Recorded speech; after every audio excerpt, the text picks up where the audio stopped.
Bonjour. Les réactions d'oxydoréduction ont beaucoup d'applications, entre autres la pile électrochimique. Dans cette séance, je vous donne les acquis nécessaires pour aborder un tel exercice. Alors, deux connaissances sont nécessaires pour mener à bien un exercice concernant la pile électrochimique. Premièrement, maîtriser les définitions de base, c'est en fait une partie qualitative, et deuxièmement, une partie quantitative en relation avec la capacité de la pile. Alors, en ce qui concerne la première partie, alors, savoir ce que c'est qu'un oxydant, un réducteur et une réaction d'oxydoréduction. Alors, je vous donne ici des mots mnémotechniques qui vous aident à maîtriser ces définitions. L'oxydant, c'est une espèce atomique moléculaire ou ionique capable de fixer un ou plusieurs électrons. Quant au réducteur, c'est une espèce chimique capable de céder un ou plusieurs électrons. Donc, oxydant fixe, réducteur cède un ou plusieurs électrons. Alors, vous voyez bien que ces deux définitions sont en fait complémentaires. L'une complète l'autre. Donc, de ce fait-là, on peut évoquer la notion d'un couple OX-RED.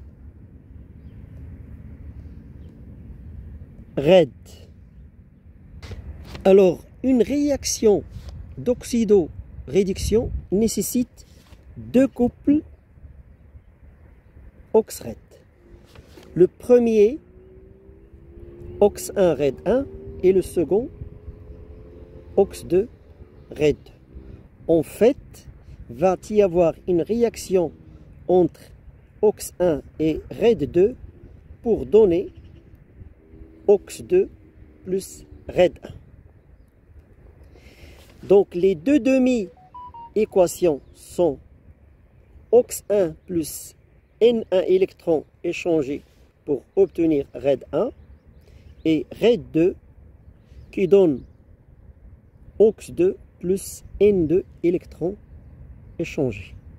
Donc, retenez bien ici que vous avez deux flèches, c'est-à-dire selon les conditions de la réaction.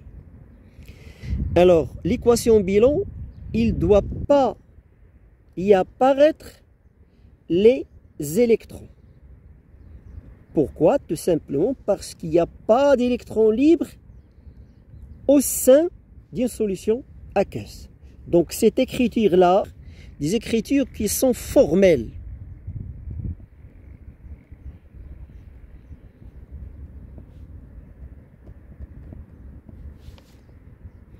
Donc, je multiplie la première par N2 et la seconde par N1. et je fais la somme. Comme ça, je vais obtenir l'équation bilan. Ça, c'est l'équation bilan qui va être N2 ox 1 plus N1 RED 2. Elle donne N2 RED 1 plus N1 ox 2. En fait, si N1 est égal à N2, on peut simplifier par le N1. Alors, pour une pile, cette réaction-là est une réaction spontanée.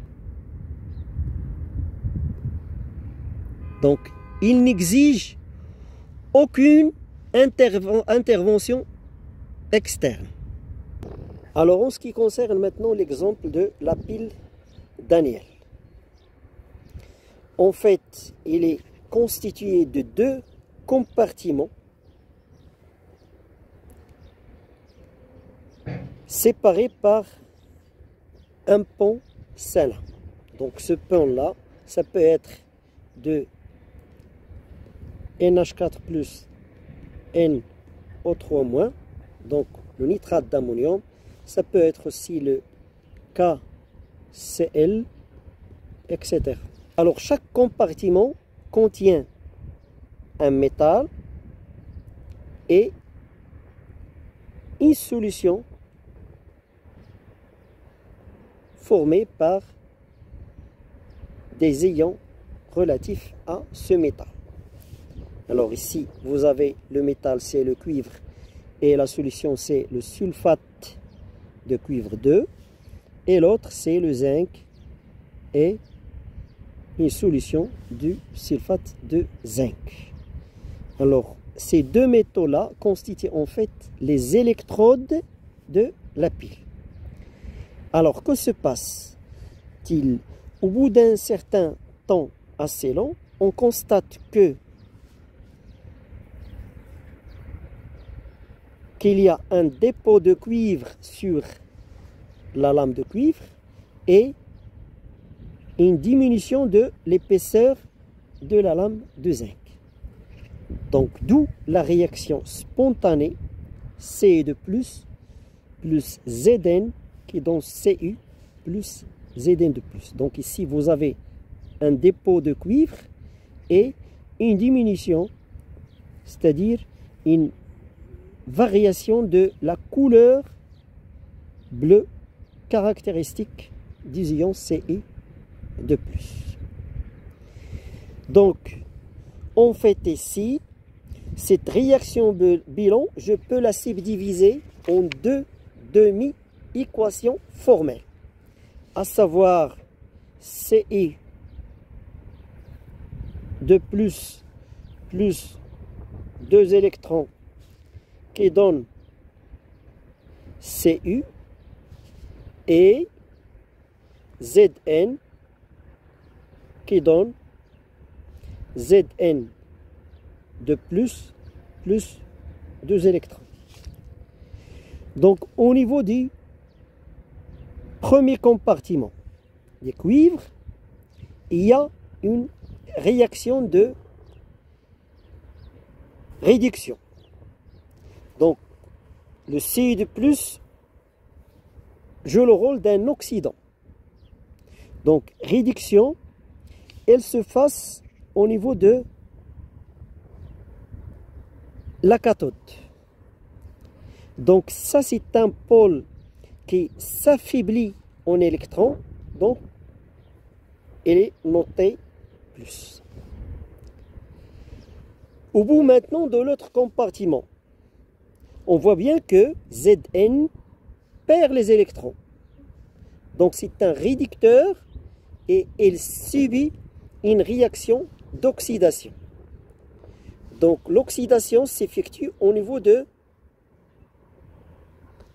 l'anode. Donc ici on a un enrichissement d'électrons, donc c'est un pôle moins. Et en fait, vous aurez une certaine migration des ions au niveau du pont. Dans ce sens, on voit bien que CI2 plus diminue. Donc vous aurez dans ce sens migration des ions NH4+. Et dans ce sens-là, on voit bien qu'il y a une augmentation des ions CI2+, donc il y aura une migration des ions NO3- par exemple.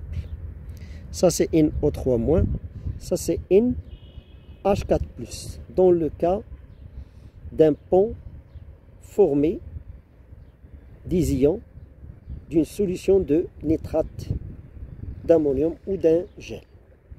Donc voilà pour cet exemple-là simple parce que vous avez tous les coefficients stoichiométriques sont égaux à 1. Et ça c'est le cas le plus simple. Donc vous aurez en fait ici, dans ce compartiment-là, vous avez les électrons qui sont fixés. Donc ici, les électrons qui sont perdus. Donc vous avez ici le sens des électrons. Et donc, quand le circuit bien sûr est fermé, vous aurez ici le sens du courant électrique.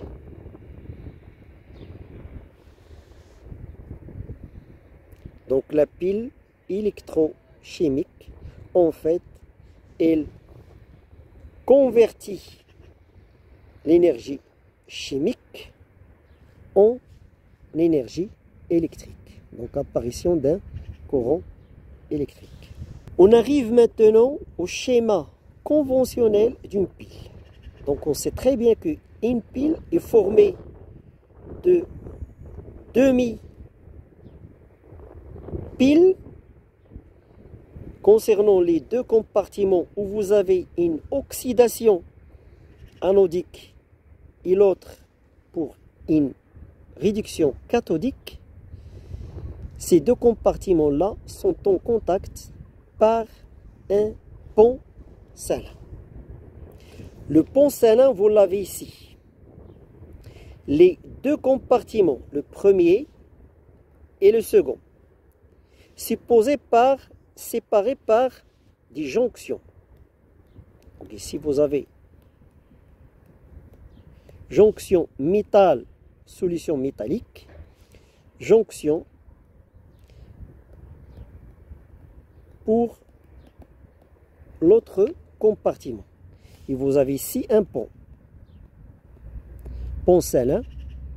Et on sait très bien que pour la pile Daniel, le pôle plus, c'est en fait l'électrode de cuivre.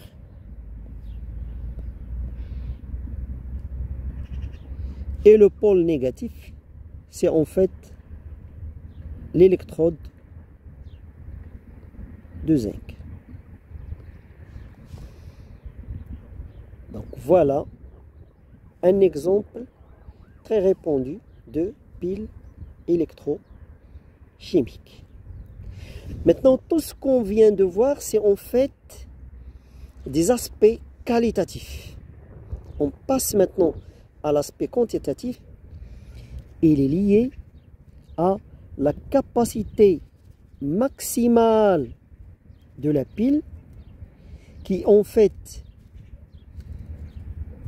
ne fait intervenir le fonctionnement normal de celle-ci.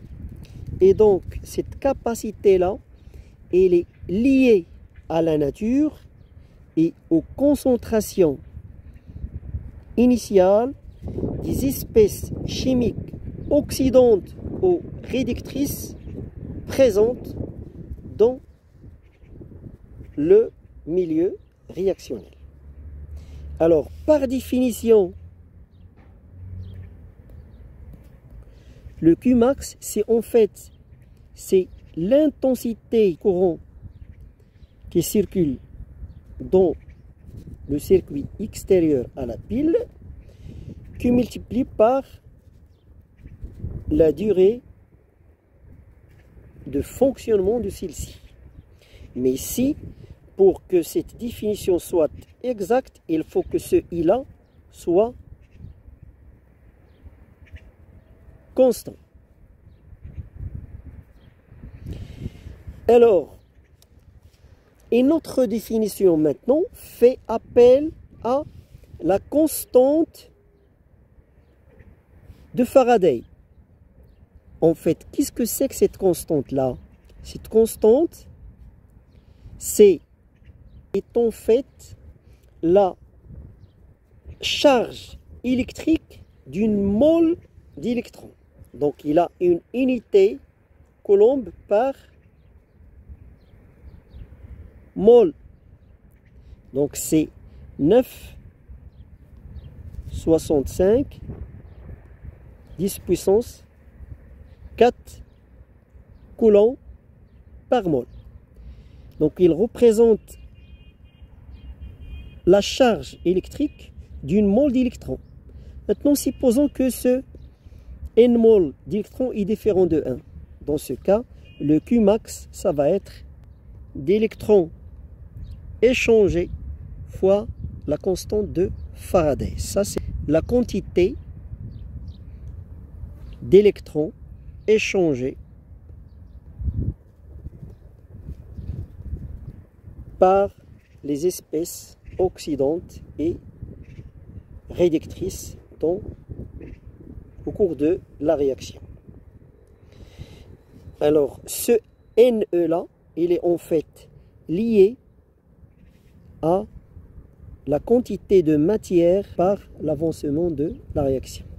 Ça dépend maintenant, est-ce qu'on s'intéresse à une étape finale où la réaction est totale ou bien un état intermédiaire. Donc le nombre de moles plus précisément des réactifs limitants. Donc on va voir sur des exemples comment déterminer cette capacité maximale ou l'intensité du circuit pendant une durée de fonctionnement, etc. Donc voilà l'aspect quantitatif lié au fonctionnement normal de la pile. Donc dans la suite, on verra certainement des exemples. Et ici, je vous conseille de faire attention aux coefficients stoichiométriques qui interviennent dans la réaction en question. Donc stoichiométrie. Ça, c'est très intéressant.